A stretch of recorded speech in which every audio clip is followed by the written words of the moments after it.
Okay, I will call us to order. 10:35, we're close. So I'd like to ask if there's any public comment on non-agenda items. Hearing none, we will move on to, we're good, okay. We will go on to review and approval of the meeting notes from January 14th, 2020. I know those were sent out, correct? I can pop them up here. Any questions or comments? Okay. So controversial.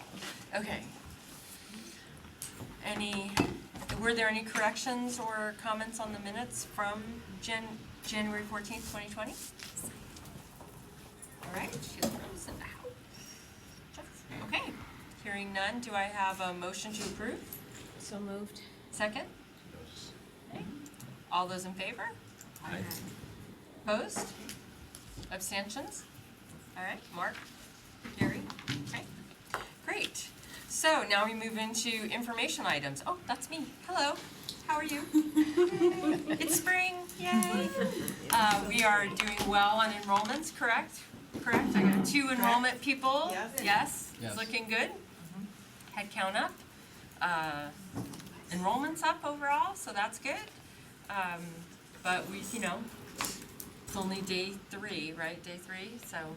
But it's still going up, But it's still going up. That's good. but I will comment on that In your thing, okay. Right. He likes to Somebody has to, every party needs a pooper. That's why we invited you. No, just kidding.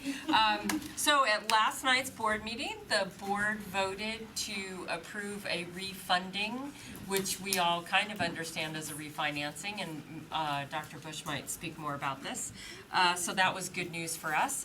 The other thing I want to offer, can I announce the accreditation chair and all that? Okay, so hot off the presses, I know, let's get this on your dance card for next March 8th through the 11th. We will be 2021. We will have our next comprehensive accreditation visit, and our team chair will be Ed Bush, who is the president of Consumnes River College. He's awesome, and we're really looking forward to his visit. So yay, got that all set. We do a lot of prep work on this, and then one of the nerve-wracking parts for me as the CEO is, okay, who are they going to think they're sending us? And so it's great because now that we have a kinder, gentler ACCJC, we get to actually have a dialogue about who they're sending us, and so was really lucky to advocate for and get Ed, so yay. And let's see, we've been putting out lots of press releases because we rock in terms of being a college. Number 1, CSU, UC, and the list goes on. And next Wednesday morning, we will be interviewed by the Aspen Institute. We're into the next phase of the process, and it's after this phase that is it May, they announce who the top 10 are usually. So we're still in the hunt to get into that top 10 and to actually win this little thing. And I think that's it from okay. Academic affairs update. Good morning, everyone. Good morning. Morning. So number 1, I'm not supposed to tell you about our enrollments. So no, that's all right. So I'll just add some numbers to it. And so as of the first day of classes on Tuesday, we were 46 enrollments above the peak enrollment of spring 19, and the peak isn't on the first day. The peak is later this week because faculty are adding students, and I'll mention something about that here in a second.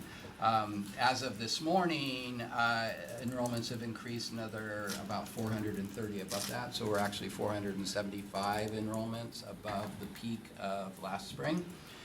Not to get too excited, we're 1,500 below the peak of 2018. So 18 to 19, we took a significant slide, and we have not yet recovered from that.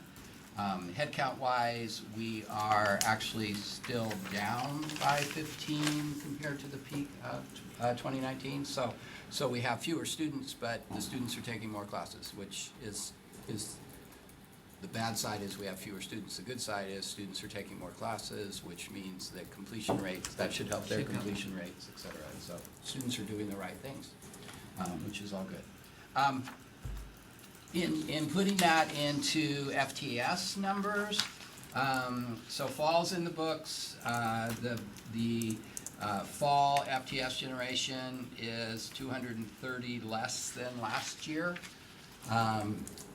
So that panics me a little bit, and Dr. Bush probably more.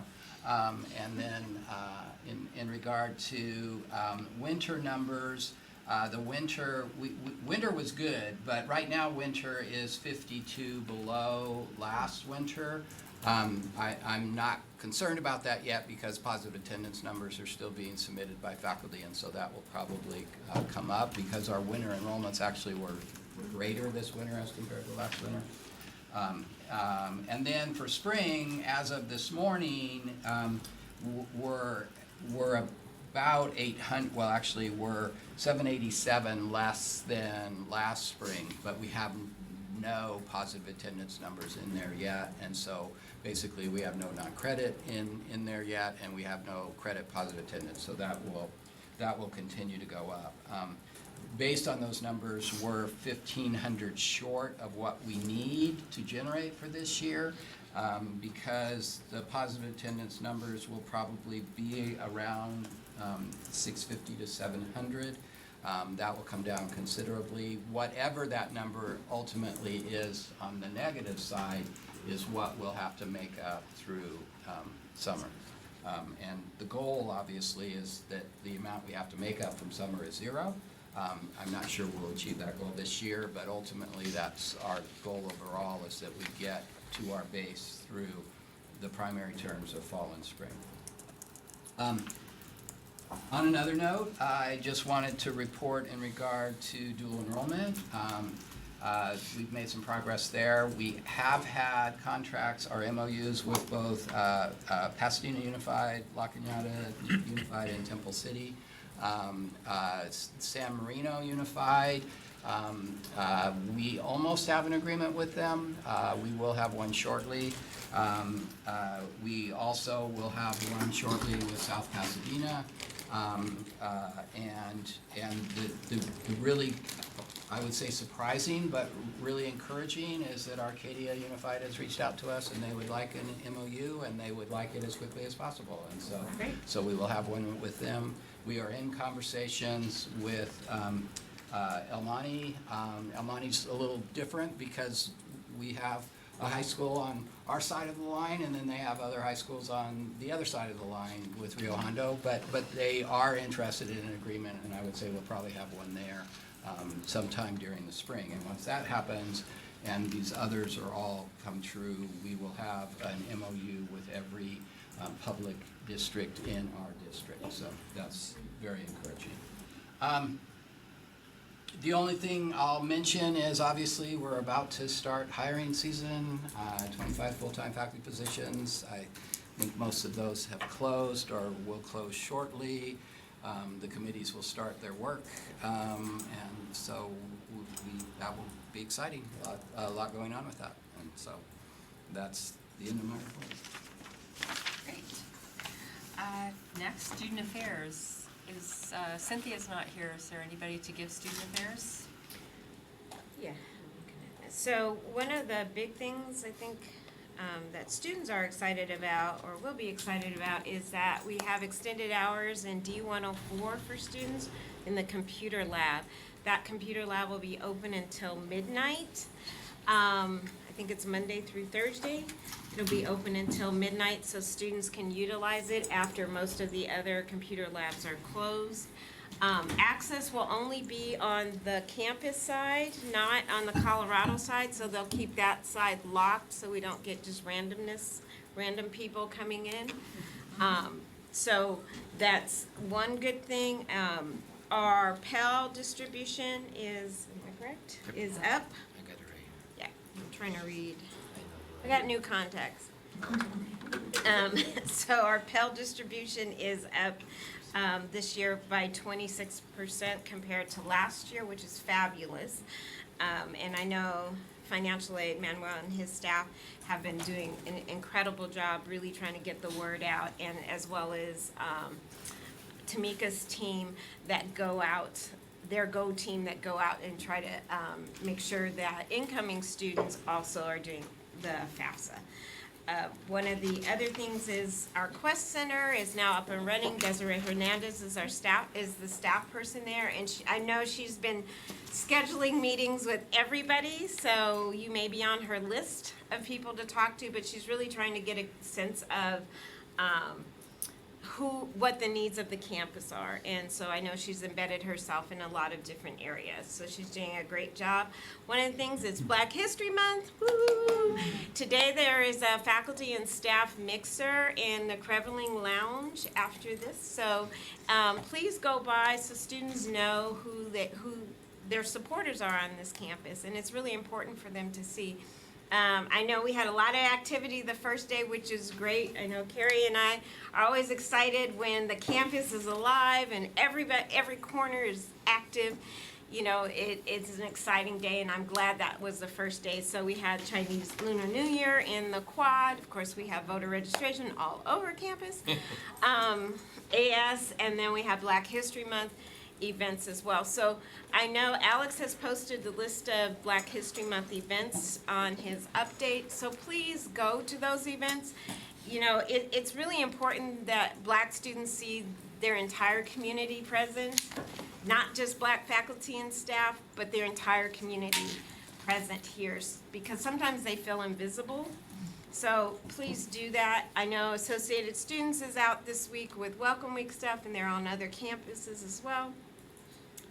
Anything else I'm missing? Oh, and then I'm sure Alex will talk about the voting, but you know, students are really excited to have voting be here on campus.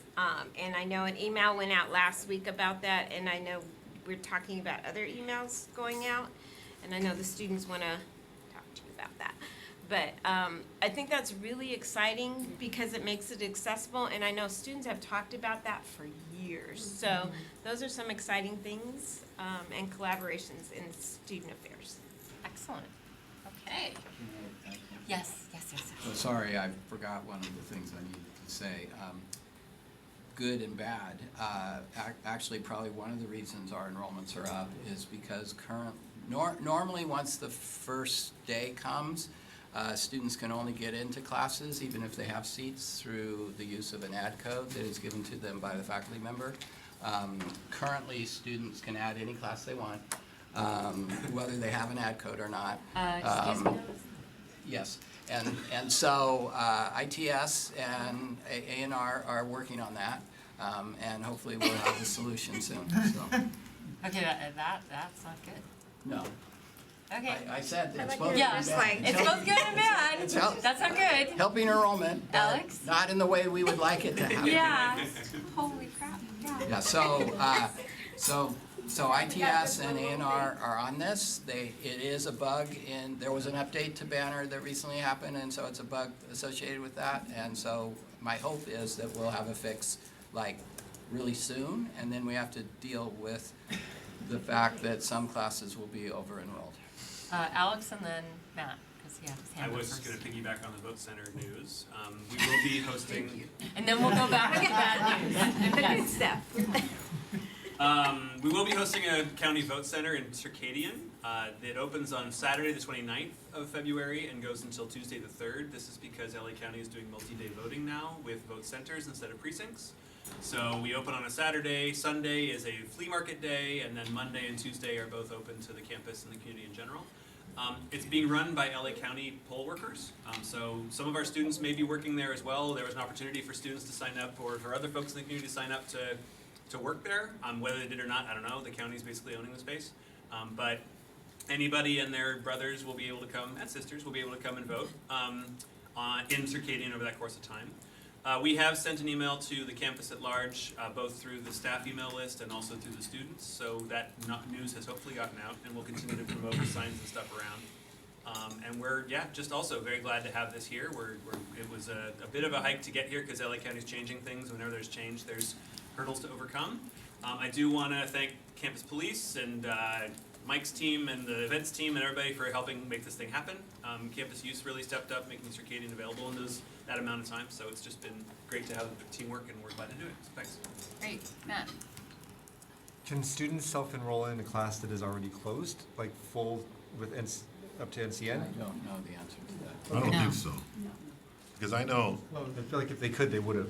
yeah, Yeah. well, Yeah. you know, so first, the ad codes wouldn't work, right? The ad code, That'd be manually. there are issues with the ad codes. So none of the ad codes work, because I No, tried, they- I wouldn't say none of It's the only ad if a codes student was work. on a wait list and given an ad code, that the ad code didn't work. But then A&R would be automatically enrolling them, so we were able to work with that and have them. okay, so I had like 5 students that wanted to add my class. I gave them the ad code, it would not work in class. Because they were on a wait list. They were not on a wait list. None of them were on my wait list. So now, but now they wouldn't be, so, I don't get it. And so now, so- some of them can just go and. I have reached out to, so a number of faculty have reported the various issues they're having to their Right. deans. I have asked the deans to basically get from faculty that have identified issues to give us the CRN of the course and the name and student ID of the students that are impacted, and then send that to Joyce Miyabi, copy me and Joellen on it, and really what I should say, send that to your dean, and then she will send it to me, and the only That- reason that why I hasn't don't been want communicated everyone to nor- send them to Joyce, because she just needs some specific data to figure out what the problem is, and I don't want to send out an announcement to all faculty to send this to me, or to send it to Joyce, because then Joyce will be swamped with emails. But what you should do, Mark, is send your CRN, the name and ID numbers of those students to Liesl. Liesl will forward that to Joyce. Well, I and think we'll that add needs to be the- reinforced, because our division has not heard anything about that. Okay. But that was someone else. Just so we don't leave it on that. Yes. So they're on a call with Lucia now. So this is not only just impacting PCC, but all banner districts. And so we're also working with some of our. That makes us feel better. That does make me feel better. Kind of, they're all in the same boat. This is We're only going down to together. give context that this is a base code issue that they just didn't test very well, to be quite honest, for the CalB customers in California who have a specific code base. It's not impacting districts who are heavily modified districts, who have like really modified their enrollment systems, but it is impacting districts who are closer to the core code base. So they're on a call right now. They're actually testing some fixes in our test system and hope to, it's a priority one to. The other problem with this was the fix had nothing for online classes. They sent out a fix. Yeah, later, after I asked them. Yeah. I said, so what do online students do? And they were like, Crickets. There was a Crickets. communication that went out to our student call center, just as an aside. So students who are also calling in there, the how to get fixed, either if they're on campus to come in A&R and get enrolled, but then also Terry Powell offered her email for students who could not come to campus. Our call center knows to direct students directly to her and are opening up emails for her to be able to get students actually enrolled. Is that the end of the bad news, Yeah, Dr. Junie? Terry. All right. I'm sorry, I forgot that little. Don't look at your email or anything Well, right I kept mentioning that I would mention that, and All right. Moving that on to note. Dr. Bush. How And about the good business. news? I'm supposed to be the unhappy one around here. Erica mentioned the refinancing of our Series E bond issuance. We're able to lower the interest rate from a little over 4% net that the district was paying to less to 1%. and accelerate the payoff to retire the debt earlier, saving the taxpayers $11 million, which is outstanding. Part of the process,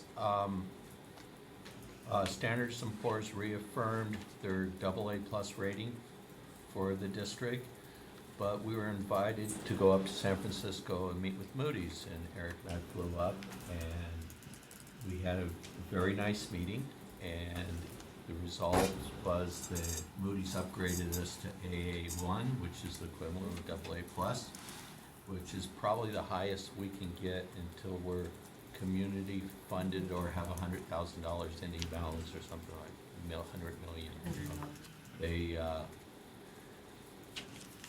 They did give it to us, but they said in spite of our slight reserves. And it's in writing.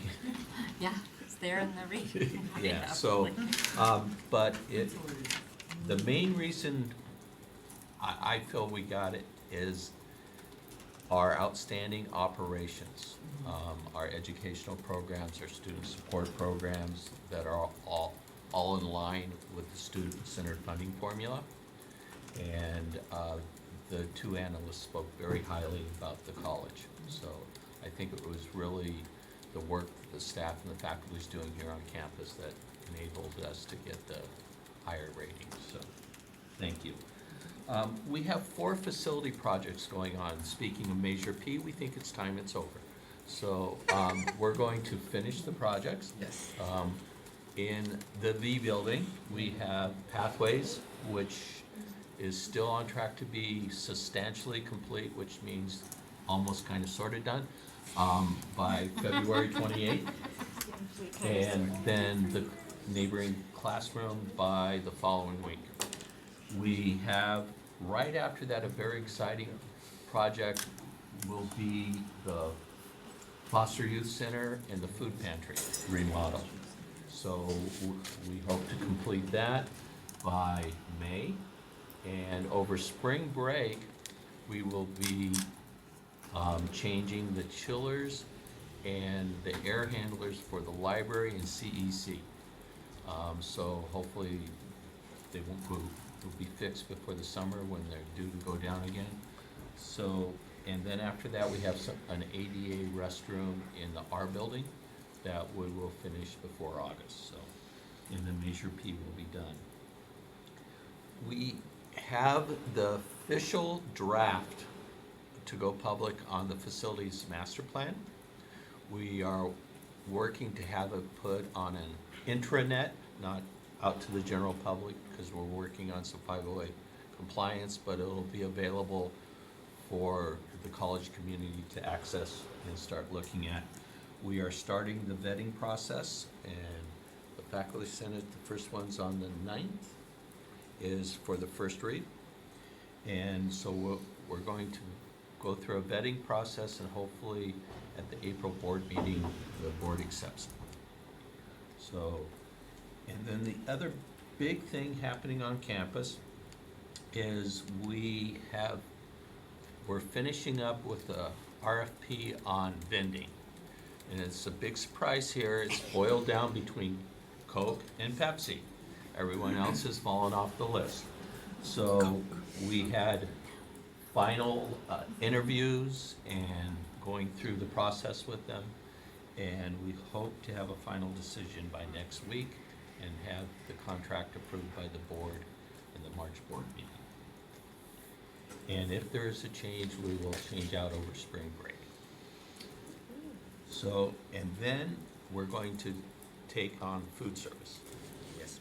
And the contract's up in June, so in April, we look to have an RFP and solicit vendors to come in and make proposals and have the successful vendor in place by July. So, that's it. Nothing of Rebecca's response. Because you know, these things make me happy. That's why I'm like, All right. Especially food services. yes. Can you automatically exclude anybody from being? one of the questions will be past practice. We can weigh that success of theirs. All right, accreditation update. Yes, great. Well, you got the good news. We have our site visit dates. And the actual ICER document is shaping up nicely. Next week, the Accreditation Standing Committee will review the introduction section. And then the introduction section will get posted online for third-party comments, which means any of you can look at it online and make comments. I have to give a special shout out to Matt and to Jesse Wang, because historically, the hardest standards for us to get in place are 2 and 3. And Matt was the co-chair on 2, and Jesse really handled standard 3 for us. And let me just tell you, the workload is immense, and you've done a brilliant job, and thank you for the document you submitted. It is very well done. And Thea is very excited because it's limiting the amount of editing that she has to do, so thank you. Yeah. It was actually a team of 8 of us. Good, good. We'll take the rest of those 7 names anytime you want to hand them in, because we'd like to know who they are. She has them. Good. She has them. So yeah, we feel, and so the Accreditation Standing Committee will review each of the standards separately, the document, and then it'll get posted online for third-party comment. Like I said, we start with the introduction next week. And that's all I have. Okay, wonderful. Okay, old items, discussion and possible action. So all campus end of year celebration and awards. Is that me? That's you. That's me. Hey. So, I've been thinking, in my other institutions, one of the things we did every year was award celebration, a way to celebrate the great work that's done across the campus. So it had various names depending on where it was. In my last college, we did what we called the Above and Beyond Awards. We had 5 categories, and anybody could be nominated for any of them: faculty, classified staff, or administrator.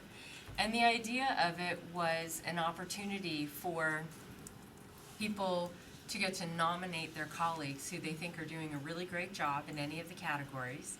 And then we gave out the awards at an ice cream social at the end of spring, where we also celebrated years of service. So we are looking at that to do for this spring, possibly towards like the 3rd week of May, 4th week, or beginning of June, somewhere in there. So it's, really an end of the academic year celebration. Right now, the Faculty Senate does the RISR Awards at their banquet, and one is faculty, one is classified staff. But a lot of classified staff aren't there, and it would be great to have everybody come together for a way to celebrate. So just be on the lookout for that, and anybody who has any thoughts on it, I welcome it. But it's really, this is part of what makes a college a community, is when we all kind of come together and, there are lots of folks out there doing amazing work. We know it's amazing because look at all of the ways that, all of the accolades that we get as a college. But sometimes we just need to celebrate folks. So, Alex.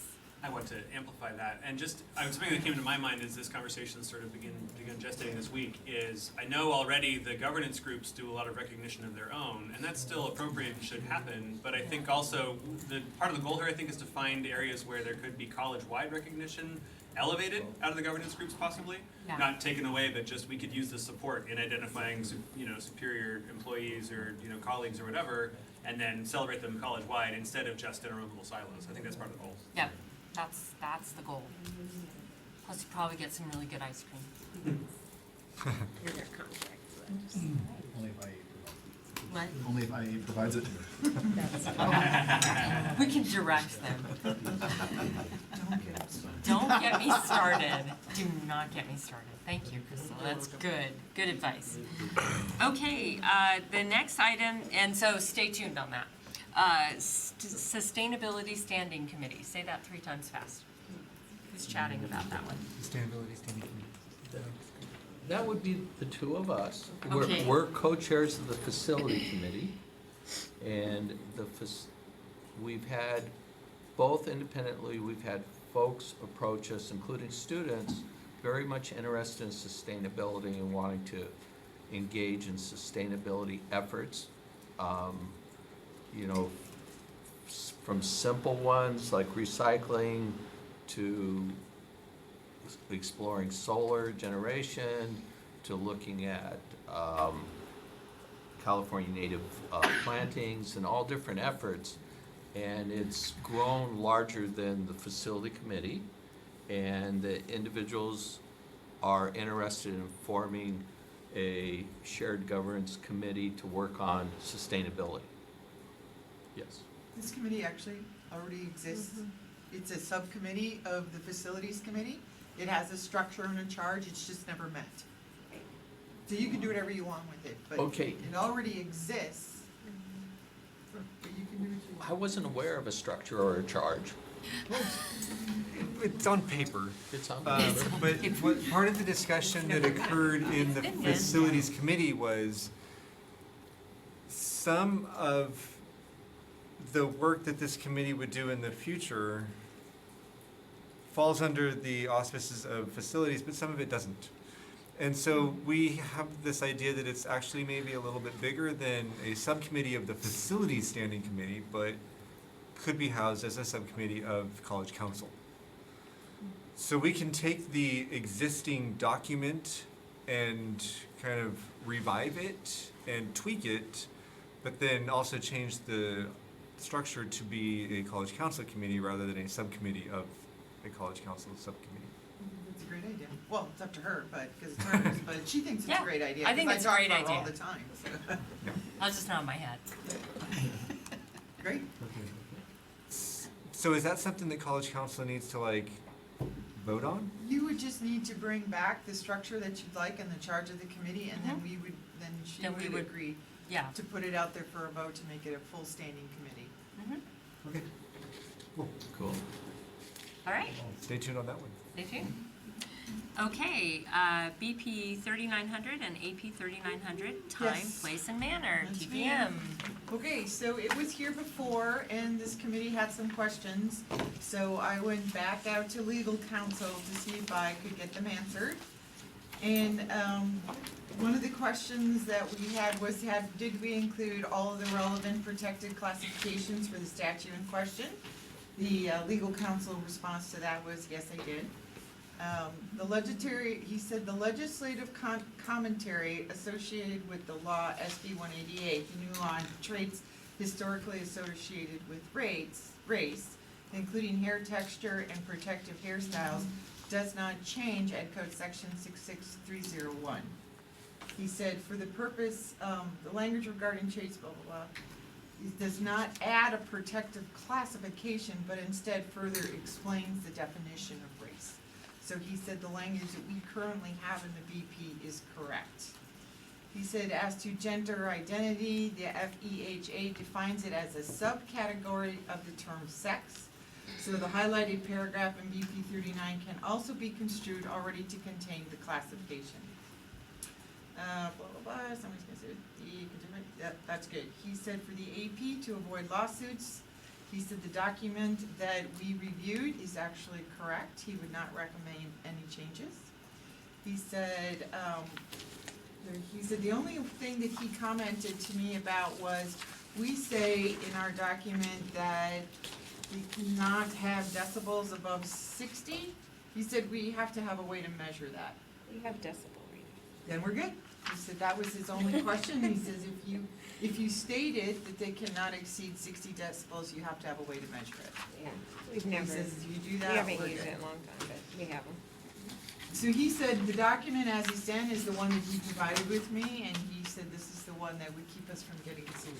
Even the, Go ahead, sure. even the part, the commercial, I mean, his comments, I was reading those, about, the part about commercial vendors, that we can open us up to viewpoint. And if so, we can remove that part, that's fine. Oh, this one you're talking about under section D? Yeah, he redlined it in what he gave me, but he said, he thought we could still go ahead with it. Okay. I was just looking at it, if, He said it could you know, I'm be not gonna challenged yeah, on basis, but it would depend on how you how we carry it out. implement, yeah, and we don't do it based on viewpoint or content. So we would like to move this forward to the groups. He also said he would be willing to come to an academic senate meeting. We would just need to get on his schedule to vet it for the Senate and explain the legalities of the BP. Cool. Very nice. But he's a busy guy, so we'd have to give him some notice. We'll connect on that. Ask one more question. Sure. Sorry, you I know can this is ask one of you my. a lot of questions. 'Cause, So he did make a comment about the, using the as designated areas on campus and that we don't we don't really have designated areas. And so I know he made a comment about it, maybe not using that term because it may draw attention. Wait a minute, we don't have a designated. We don't have designated, and we Specific. shouldn't. And, but the language in the BP Right. says, current says, those areas of the college that are designated areas, even though really the statement is all areas. So I had just made a suggestion that says all external areas of the college are generally available for use by students and the community and constitute designated public forums. Yeah, where are you in this? On the The BP second in the paragraph. second Oh, you're on paragraph. the BP, Yeah. okay, sorry, So where the comment is, yeah. Just to I have the remove same, that, yeah. any implication that we are designating specific areas as free speech forums, He when. said, although it is a technical point, there is case authority in California suggesting public colleges should not try to designate areas of the campus as not public forums. Instead, what type of forum exists for various areas on a college campus is based on the extent to which the area, they're so legalese, right? Yes, they are. Which area is used for expressive activity, among other things. Provisions like this draw legal challenge and it's easier to leave them out. so that's why the edit, I think that. I'm just saying, yeah, I think I think what our statement is saying is really that all areas Right. are Or open areas, designated. but I think The fact that what we're using the he- word designated yeah. is making it, if we remove that section and I just put all external areas of the college are generally available for use by students and the community. So You wanna just send me that language Yeah. and I'll incorporate it? and it's just, I think what he's saying is don't draw attention Yeah. or perception that we have designated areas. Because someone might come in and ask us what they are. Yes, Yeah, because when they come exactly. out here, they say, show me your policy Sure, and procedure. sure. Okay, if you wanna send me that language, Yeah. I'll put it in the meeting. Okay. Anything else? Thank you. You're welcome. Happy to accommodate. So we're ready to move this forward? Yes. Okay. Yes. Good. with the edits that, Rebecca will send me the edits. Excellent. So we'll expect Get all her the groups to review these and bring it back, because we'd like to put this in place by the end of the year. Yes. Or Very, sooner. very important. Sooner. Sooner the, The sooner the better. especially Yes. with elections. Yes. Yes. and these have to go to the board as well, right? At least the BP? The BP The does. BP yes. does, yeah. We haven't had, Well, I mean, so that's why we need to, that one needs to go faster it's so we can easy, get it it's not done. big, yeah. I'll see. I'm gonna say if you could have it for me for the April meeting, college council meeting, that would be good. Will that work, I'm sending getting you that, this too. everybody? Matt, does that give you enough time? As long as it works with the lawyer's schedule. Smart. Okay, new items, discussion and possible action, BP 3500, campus safety. Dr. Bush. Last semester, I said we had a number of safety-related BPs that are legally required, and we're going to start bringing them through this semester. This group of BPs deals with safety, security, and emergency response, and they're all slightly different, as well as the crime reporting.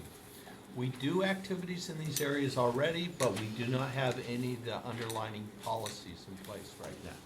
So the first one is on campus safety, and this is talking about the work and learning environment and keeping it safe for the people here. Okay? And it states what must be in our safety plan, such as the availability and location of security personnel, methods of summoning assistance, and any special safeguards that have been established. And very important, any actions taken in the preceding 18 months to increase safety. Okay? And safety precautions to be made during the next 24 months if there's an issue, like if we're having construction, things like that. The next one is campus security and access. This is dealing with the buildings, the plant, our equipment, making sure we secure it. Okay.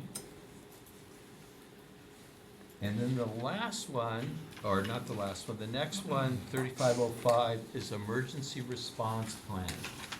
And this is for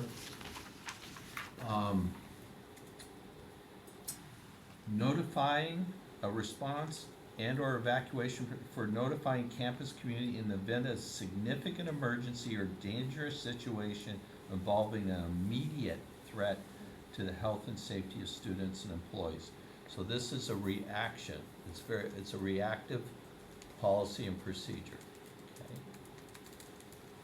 And it outlines that we will deal with mutual aid and we will deal with NIMS and SIMS, which will make us eligible for our federal reimbursement.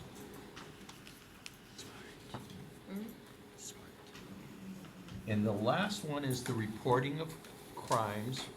We also referred to as the Clery Act, and doing our annual reporting.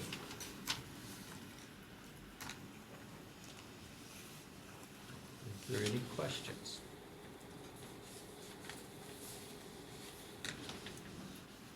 Because it sounds like we've already been doing this, just putting it in Order. This is the underlining board policies, and then we're going to do our administrative procedures, and then frankly, we need to tighten up things like our emergency response plan. We have one, but it's kind of a web page mishmash, and it needs to be more NIMS and SIMS, and we need to train folks in NEOC, and we need to start updating our safety plan that talks about what occurred in the prior months and what risk or threats are on the campus in the next 24 months, so people are aware of what's going on. So. Just a technical question. You say committed on campus, but our enforcement radius is actually larger than campus? Is that something we need to reflect in this board policy? On the reporting, Well, just in this policy. the reporting of Reports are crime. prepared of all occurrences, blah, blah, committed on campus. Does it matter that we have multiple campuses? Does it matter that we have? Oh, it's any one of our areas, our sites. Okay.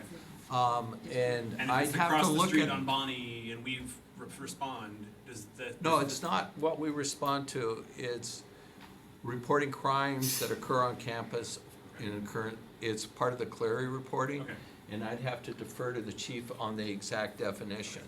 Just didn't know if writing in a policy that on campus meant smaller than we actually need to worry about. No, but if there's I know like in Santa Monica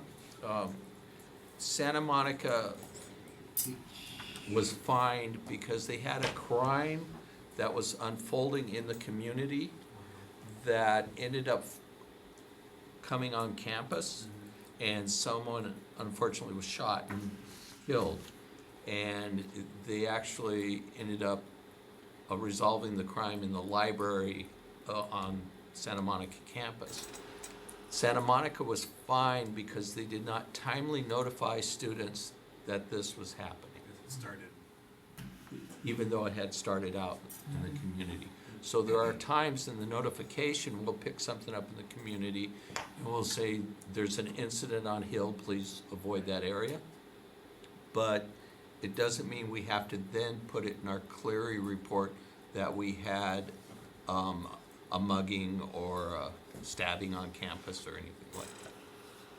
And just to clarify, this is basically stating what we're already doing for Clery, and it's Clery reportable stats, so we do record what happens on campus as our own, but if you look at the Clery report, it does have off-campus incidences, which is a 1 mile radius. And that's where we contact local PDs that patrol those areas, like Pasadena sheriffs, that will give us those stats, 1 mile radius around each campus. Thanks. So I know we ran into this when we did our first sexual assault on campus policy, but, so I'm wondering if it should say within the college's jurisdiction? Because this also includes, and I know we've been, so we just had campus police come to Seaport yesterday to talk about Cleary. And she used the term, Heather used the term district's jurisdiction rather than just on campus, because I know somebody asked that same question at that meeting, if it was only on campus, and she explained just what Chief explained. So I'm just wondering if we, I don't know. I don't know. Well, I'm conservative, and these policies were framed by Liberty Cassidy as the policy. And then in the administrative regs, we can take more leeway of the To define clarification. that. So if we're going to really alter a policy, I'd like to check with legal on it. Which I can do. So before I send this down for the groups to review, Mike will check with legal, and if we need to change it to within the district's jurisdiction, we'll make that change before I send it out. Good? Okay. Yeah, I think we're gonna find we do have to say within the district's jurisdiction. Okay. Yeah, That's the Cleary language. I can change that Yeah. before I send it out for review. Yeah. It's, so, We can explain it in AP. yeah. We can check. Okay. cool. I mean, and I can't remember what the rule is, cause there's something in the Cleary reporting, like, if it happened across the street, you have to report It's a it. sanction. It's Yeah. 1 mile. 1 pretty- mile, but then No, just our the actual Cleary report. jurisdiction, but, This is The our- other this is thing- Cleary. yeah. We dropped our PCC Because Cleary we report, have it's in sworn there as police well. officers, which means that they can arrest. That pertains to I, your- I can, that's fine. I can check. This- Okay, yeah, let's, This comes from the league, that the Liberty Cassidy writes them and puts them Yeah. on the league. So it's just when you start changing something like jurisdiction, I need to Yeah. check with the. yeah, we wanna lawyer. check on that. And, Okay. and once again, when it says on campus crimes and or arrests, that's things that we physically do on our properties. So if we go out, say there's a call out, and we make an arrest at the Burger King, or what, Chick-fil-A. the Jack in the Box? Chick-fil-A, or that goes onto a city stat, which is an off-campus incident. Even though our officers are involved, our officers will arrest, and that'll be an off-campus incident, an off-campus number. So anything that happens on our property, parking lots, sidewalks, whatever, if we make arrests there, then it'll show on our Cleary stats, yes. Anything outside of that will show an off-campus incident. Okay, anything else in this? All right, now we're on to announcements.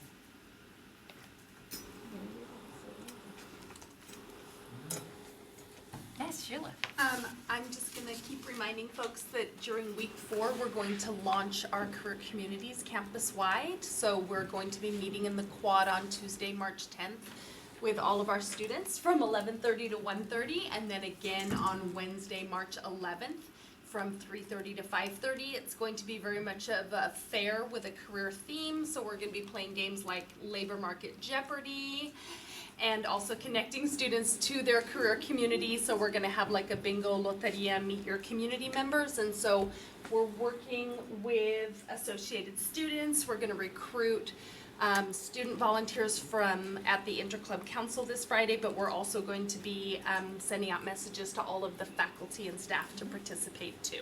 So we're gonna kind of start in the quad and then lead students up to their Success Center to have a more permanent career community space. And we're also working with Dave Smith from Computer Science to develop an app for students to kind of do wayfinding around career community around campus. Awesome. So very exciting stuff.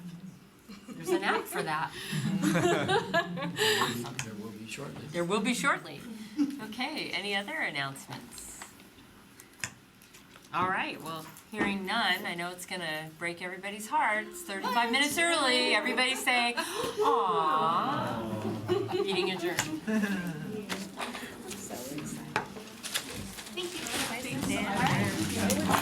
Yeah. Good job to you. You're just making magic work. No, they come to me, say, show me your. The results was